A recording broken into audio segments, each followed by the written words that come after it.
Shalom jemaat Tuhan. Shalom. Haleluya, saya sangat senang hari ini bisa ada di sini dan menyapa Bapak Ibu sekalian yang ada di rumah. Kami rindu untuk menyapa dan juga memandu Bapak Ibu dalam pujian penyembahan pada hari ini. Sebelum kita sama-sama memasuki pujian dan penyembahan dalam hari ini, mari kita sama-sama berdoa. Bapa yang baik, kami bersyukur untuk penyertaan-Mu Tuhan. Terima kasih Bapak. Engkau Allah yang masih ada dan selalu ada bersama dengan kami.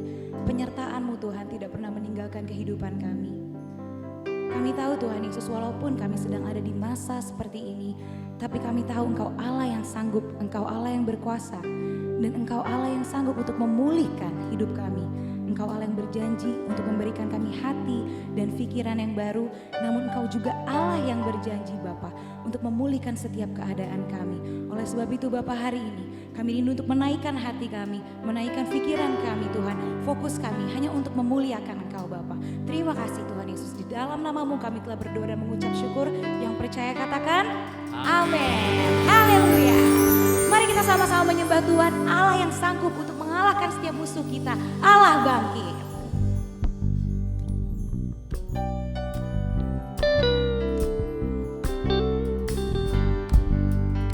Katakan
Sebab hanya Engkau Tuhan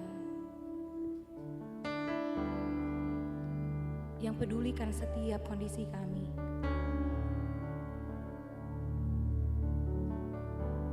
Hanya Engkau Tuhan yang layak terima setiap pujian penyembahan kami. Terima kasih Tuhan, terima kasih Yesus.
Tuhan.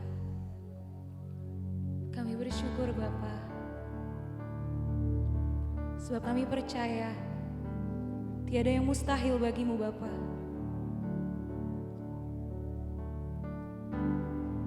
Terima kasih Tuhan.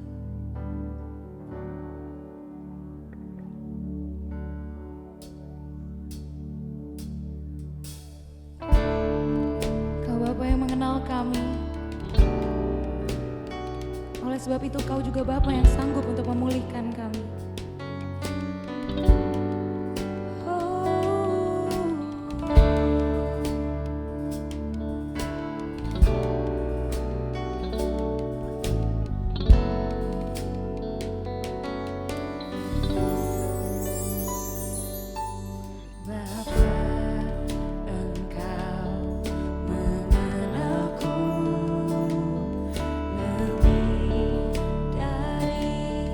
Siapa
Baik, sebelum kita mendengarkan firman Tuhan, kita berdoa. Bapa, dalam nama Tuhan Yesus, saat pagi hari ini kami datang kepadamu Tuhan, bersyukur untuk kasih setia Tuhan di dalam kehidupan kami. Dan saat ini kami akan merenungkan akan kebenaran firman Tuhan. Engkau Allah Roh Kudus yang membimbing kami, sehingga kami dapat mengerti, memahami akan kebenaran-Mu. Di dalam nama Tuhan Yesus kami sambut firman-Mu. Setiap kita yang percaya berkata, amin. Shalom Bapak Ibu Saudara-saudara sekalian yang diberkati Tuhan. Apa kabar semuanya hari ini? Saya percaya kita semua sehat-sehat di dalam Tuhan, amin. Baik, kita akan merenungkan satu bagian firman Tuhan dari Yehezkiel pasal 36 ayat 1 sampai dengan ayat yang ke-38. Saya akan baca ayat yang ke-9. Demikian firman Tuhan. Hatiku akan baik kembali dan aku akan berpaling kepadamu dan kamu akan dikerjakan dan ditaburi. Tema kita hari ini, hidup yang dipulihkan. Kita percaya setiap kita pengen untuk dipulihkan oleh Tuhan, amin. Baik Bapak Ibu Saudara-saudara sekalian yang diberkati Tuhan, Yehezkiel melayani pada saat umat Israel mengalami situasi yang sangat parah. Karena mereka tidak taat, mereka memberontak kepada Tuhan. Dan sebagai akibatnya adalah mereka mengalami penderitaan. Mereka tidak memiliki kebanggaan sebagai suatu bangsa. Mereka dijajah oleh bangsa asing dan menjadi orang buangan. Mereka mengalami keterpurukan dan kehancuran, menjadi cemoohan bangsa-bangsa yang ada di sekitar mereka. Bahkan kalau kita perhatikan di dalam bagian kebenaran firman Tuhan ini, tanah Israel itu diambil, dijajah oleh bangsa-bangsa yang ada di sekitar mereka. Dan bangsa-bangsa itu bersuka cita, bergembira karena kehancuran Israel. Dari sini Bapak Ibu Saudara-saudara sekalian, kita belajar bersama bahwa dosa itu menghancurkan. Amin. Dosa itu menghancurkan siapa saja, apakah dia yang kaya atau yang miskin, dia orang hebat atau tidak hebat, semuanya tatkala tidak taat kepada Tuhan, maka dosa itu menghancurkan. Dosa itu bisa menghancurkan keluarga. Hubungan suami istri akan menjadi rusak oleh karena ketidaktaatan kepada Tuhan. Hubungan antara orang tua dengan anak akan menjadi rusak oleh karena ketidaktaatan kepada Tuhan. Bahkan pekerjaan kita bisa rusak oleh karena apa? Kita tidak taat kepada Tuhan. Masa depan kita tidak menjadi baik oleh karena apa? Ketidaktaatan kita kepada Tuhan. Oleh karena itu sekali lagi saya mau ingatkan kepada kita semua, jangan main-main dengan dosa. Kita harus belajar untuk taat dan setia kepada Tuhan. Pengalaman bangsa Israel itu menjadi satu pelajaran buat kita sebagai orang-orang percaya. Di dalam ketidakberdayaan bangsa Israel, maka Allah sampaikan kepada Yehezkiel untuk bernubuat kepada bangsa Israel bahwa akan ada janji tentang pemulihan. Janji pemulihan dari Allah kepada bangsa Israel, bahkan kepada kita hari ini, mencakup dua hal, yaitu aspek lahiriah, kalau kita baca di dalam ayat 1 sampai dengan ayat yang ke-15, kemudian aspek batiniah, yaitu ayat 16 sampai dengan ayat yang ke-38. Aspek lahiriah di mana kesedihan-kesedihan mereka akan dihapuskan semuanya, dan bahwa mereka pada waktunya akan berdiam kembali di negeri mereka sendiri di tengah-tengah kedamaian dan kelimpahan. Yang percaya katakan amin. Aspek batiniah di mana mereka diingatkan akan dosa-dosa dan penghukuman-penghukuman yang mereka alami dengan tujuan atau dengan maksud supaya mereka merendahkan diri, taat, dan tunduk di bawah tangan Tuhan yang kuat. Jadi Bapak Ibu Saudara-saudara sekalian, kalau Allah memulihkan kita, Dia akan memulihkan seluruhnya. Dia tidak memulihkan sebagian. Dia tidak memulihkan sedikit demi sedikit. Tetapi ketika Allah memulihkan, Dia akan memulihkan semuanya. Amin. Oleh sebab itu, kita akan memperhatikan beberapa hal di dalam bagian kebenaran firman Tuhan ini. mengapa dan bagaimana Tuhan memulihkan hidup kita. Yang pertama, Tuhan memulihkan kita karena kekudusannya. Di dalam ayat yang ke-22 sampai dengan ayat yang ke-23 berkata, oleh karena itu katakanlah kepada kaum Israel, beginilah firman Tuhan Allah, bukan karena kamu aku bertindak, hai kaum Israel, tetapi karena namaku yang kudus yang kamu najiskan di tengah bangsa-bangsa di mana kamu datang. Aku akan menguduskan namaku yang besar yang sudah dinajiskan di tengah bangsa-bangsa dan yang kamu najiskan di tengah-tengah mereka. Dan bangsa-bangsa akan mengetahui bahwa akulah Tuhan. Demikianlah firman Tuhan Allah, manakala aku menunjukkan kekudusanku kepadamu di hadapan bangsa-bangsa.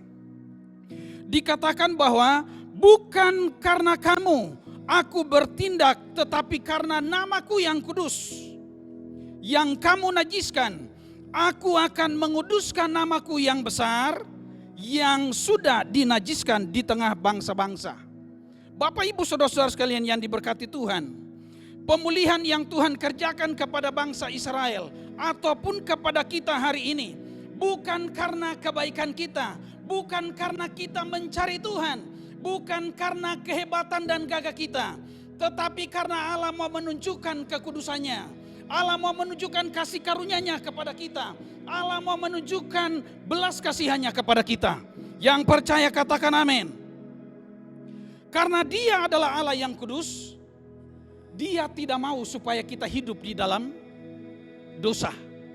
Oleh karena itu Tuhan memulihkan kita, supaya Dia membawa kita naik ke standarnya, yaitu kita hidup di dalam kekudusan seperti Dia yang adalah kudus. Amin. Jadi Tuhan mau menunjukkan kekudusannya buat kita. Oleh karena itu kita harus hidup di dalam kekudusan. Jadi selain Allah menunjukkan kekudusannya, Tuhan memulihkan kita karena Dia adalah Allah yang berkuasa. Amin.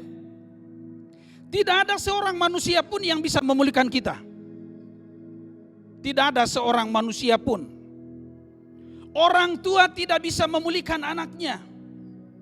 Dukun tidak bisa memulihkan hidup kita. Karena dukun tidak berkuasa. Hanya Allah saja yang mampu untuk memulihkan kita. Karena Dia adalah Allah yang berkuasa. Amin. Jadi marilah kita hidup di dalam kekudusannya Tuhan.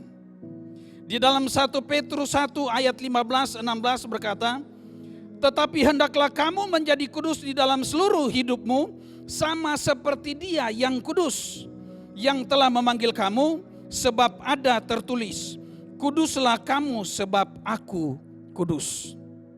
Perhatikan di dalam bagian ayat ini, dikatakan hendaklah kamu menjadi kudus di dalam seluruh hidupmu. Jadi kekudusan itu harus mencakup seluruh kehidupan kita. Mata kita tatkala kita melihat di dalam kekudusannya Tuhan.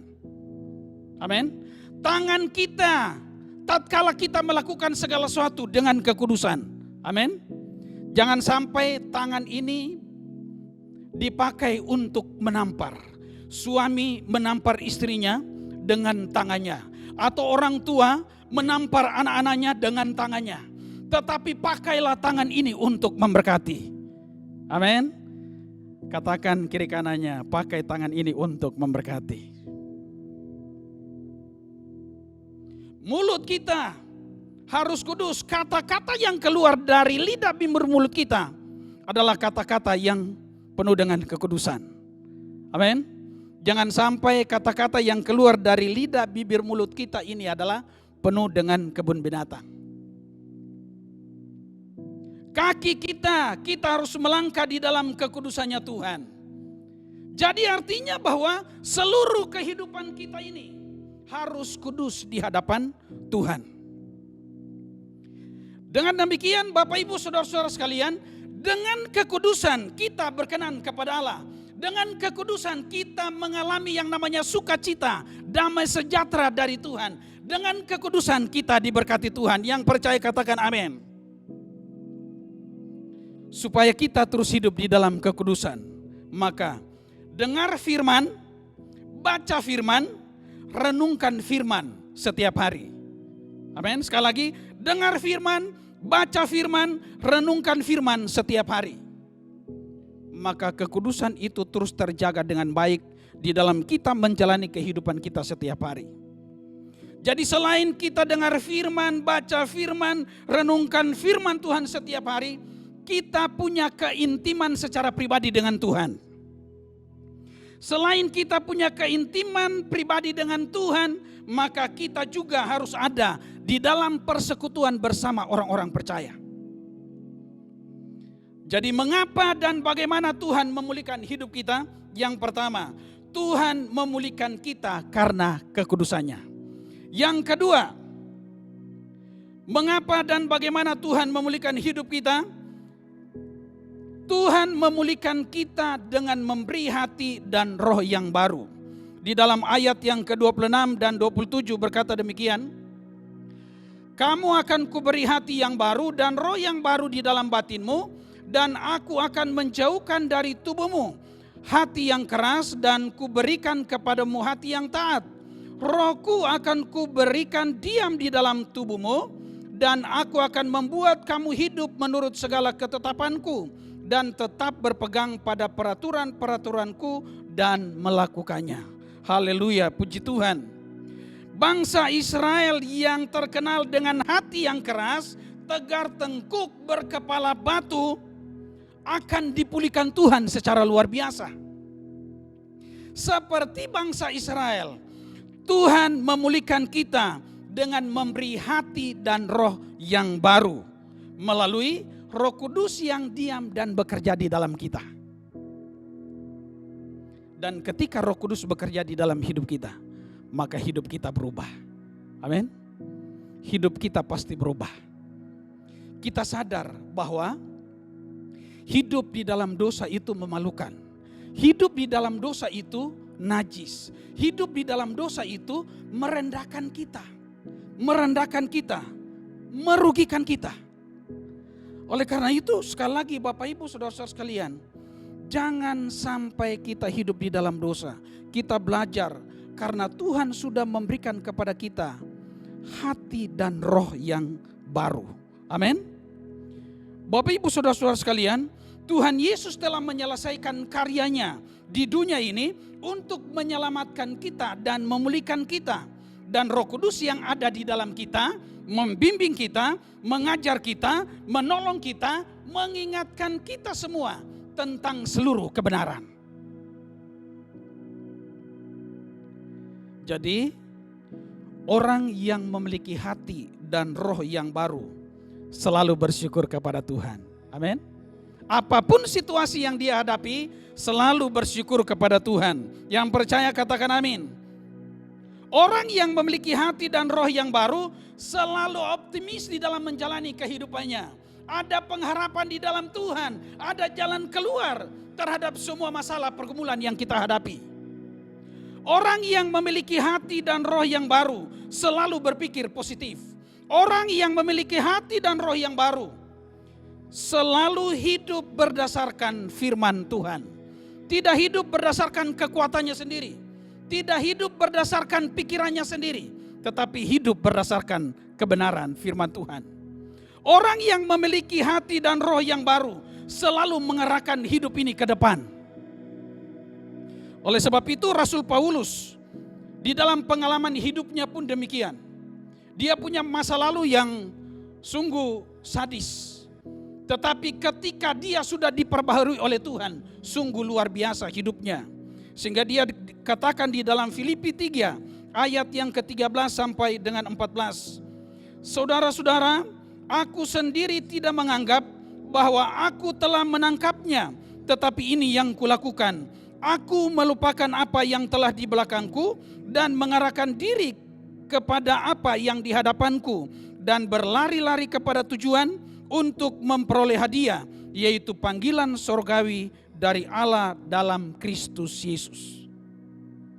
Melalui ayat ini diingatkan kepada kita supaya kita melupakan apa yang ada di belakang kita. Hari-hari ini apa yang ada di belakang kita? Pengalaman masa lalu kita, Itu yang harus kita tinggalkan.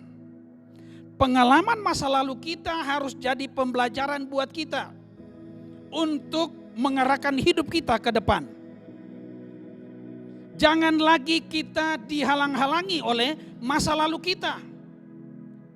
Seperti Rasul Paulus, dia tinggalkan masa lalunya, dia arahkan hidupnya ke depan. Begitu juga dengan kita sebagai orang percaya.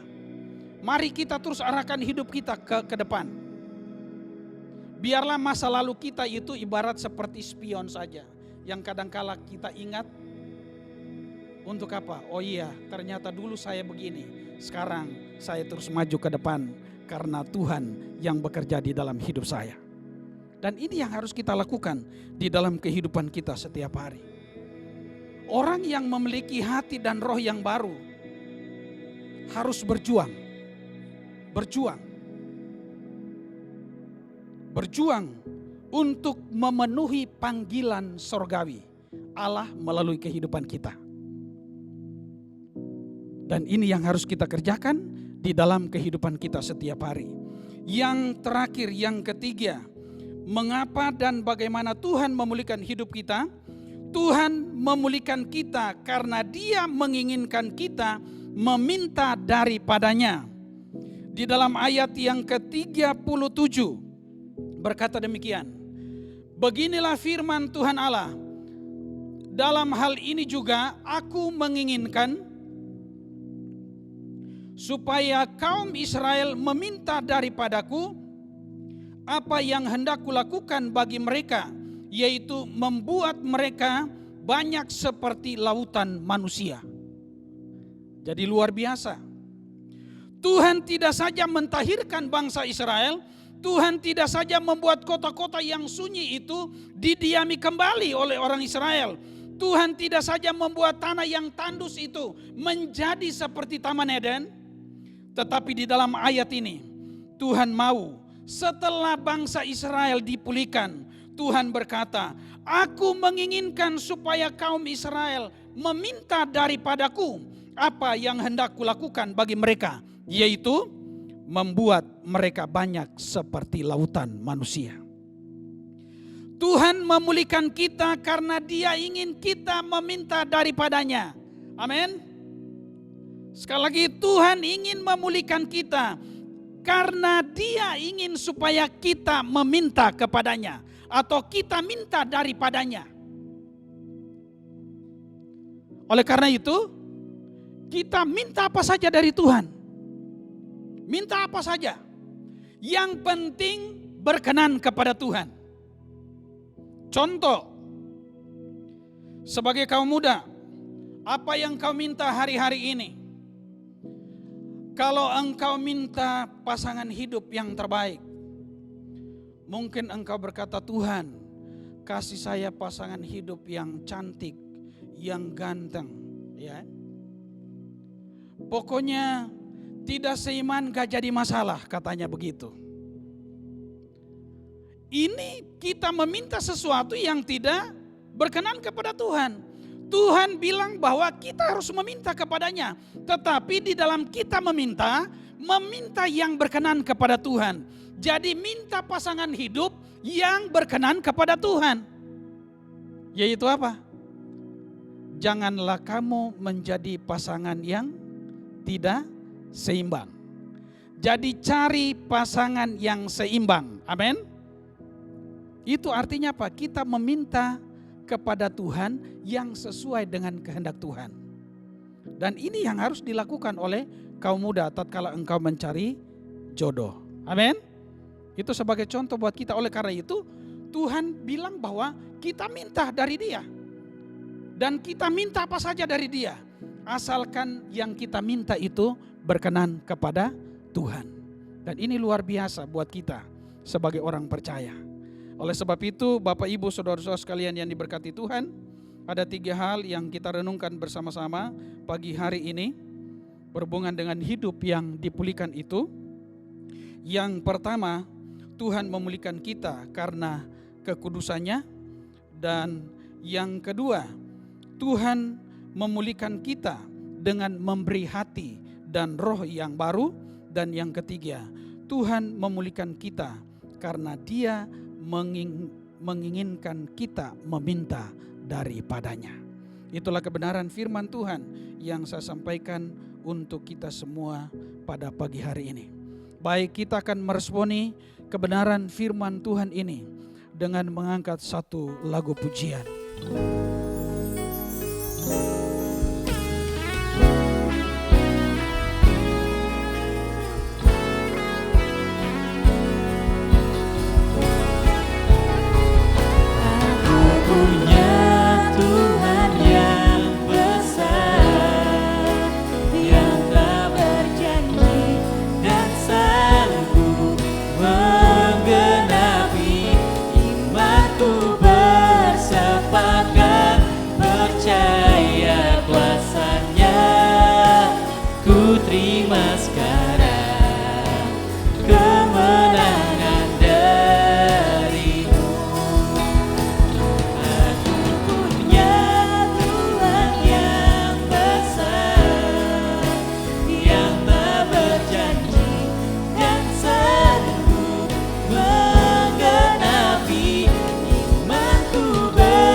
Baik, kita berdoa. Bapa di sorga, Bapa yang mulia yang kami sembah di dalam nama Tuhan Yesus Kristus. Pada saat ini kami bersyukur untuk kebenaran firman Tuhan yang boleh kami renungkan bersama-sama. Tuhan, tolong kami sehingga firman itu hidup di dalam kehidupan kami setiap hari. Kami bisa menjadi berkat bagi banyak orang. Pada kesempatan ini Tuhan, hamba berdoa menyerahkan seluruh jemaat-Mu ke dalam tangan Tuhan. Kau berkati mereka semua di dalam kehidupan, di dalam setiap pekerjaan usaha yang mereka lakukan Tuhan. Tutup bungkus mereka semua dengan kuasa darah-Mu Tuhan, sehingga terhindar dari segala yang jahat, terhindar dari segala sakit, penyakit, virus, bakteri apapun juga. Dan biarlah keberhasilan, kelimpahan itu menjadi bagian seluruh jemaat. Engkau berkati mereka semua yang berulang tahun sepanjang minggu berjalan ini Tuhan. Dengan bertambahnya 1 tahun usia yang Engkau berikan, mereka semakin menyadari hidup ini di hadapan Tuhan. Mereka boleh hidup menyenangkan hati Tuhan. Terima kasih Bapa di sorga. Pada kesempatan ini juga kami berdoa menyerahkan bangsa dan negara ini ke dalam tangan Tuhan. Engkau berkati Presiden bersama dengan semua para menteri, dengan jajaran-jajaran yang ada Tuhan. Berikan mereka kekuatan, kesehatan, hikmat dan kebijaksanaan yang dari Tuhan, sehingga mampu untuk menjalankan pemerintahan yang ada dengan baik Tuhan. Kebijakan dan keputusan yang diambil semuanya mendatangkan kebaikan bagi seluruh rakyat Indonesia. Kau berkati polisi, tentara yang menjaga keamanan di bangsa ini Tuhan. Berikan mereka juga kekuatan, kesehatan dalam nama Yesus Tuhan. Kami juga berdoa menyerahkan para medis yang ada di rumah sakit Indonesia. Tuhan Engkau berkati, terus berikan kekuatan, kesehatan bagi mereka semua. Biarlah mereka terhindar dari segala virus, bakteri Tuhan di dalam mereka melayani. Dan Tuhan, para pasien yang dirawat, Tuhan Engkau melawat mereka, jamah mereka semua Tuhan, pulihkan mereka di dalam Engkau Bapa. Terima kasih Bapa di sorga. Kami berdoa menyerahkan seluruh kehidupan kami ke dalam tangan Tuhan. Kami percaya bahwa Engkau Tuhan yang tidak pernah meninggalkan kami, akan selalu menyertai kami, memberkati kami. Terima kasih Bapa di sorga. Saya persilakan jemaat Tuhan bangkit berdiri. Mari angkat tanganmu di hadapan Tuhan dan terimalah berkat daripadanya. Jika engkau baik-baik mendengarkan suara Tuhan Allahmu dan melakukan dengan setia segala perintahnya yang kusampaikan kepadamu pada hari ini, segala berkat ini akan datang kepadamu Diberkatilah engkau di kota, diberkatilah buah kandunganmu, diberkatilah bakulmu dan tempat adonanmu, diberkatilah engkau pada waktu masuk dan diberkatilah engkau pada waktu keluar. Tuhan akan memerintahkan berkat ke atasmu di dalam lumbungmu dan di dalam segala usahamu. Tuhan akan melimpahi engkau dengan kebaikan. Tuhan akan membuka bagimu perbendaharaannya yang melimpah. Tuhan akan mengangkat engkau menjadi kepala dan bukan menjadi ekor. Engkau akan tetap naik dan bukan turun. Anugerah yang kekal yang berasal dari Allah Bapa kita, keselamatan yang ada di dalam Kristus Yesus, dan persekutuan dengan Allah Roh Kudus tetap tinggal menyertai jemaat Tuhan mulai hari ini sampai Tuhan Yesus datang kembali. Haleluya. Amin. Selamat hari Minggu, Tuhan Yesus memberkati kita semua. Haleluya. Shalom.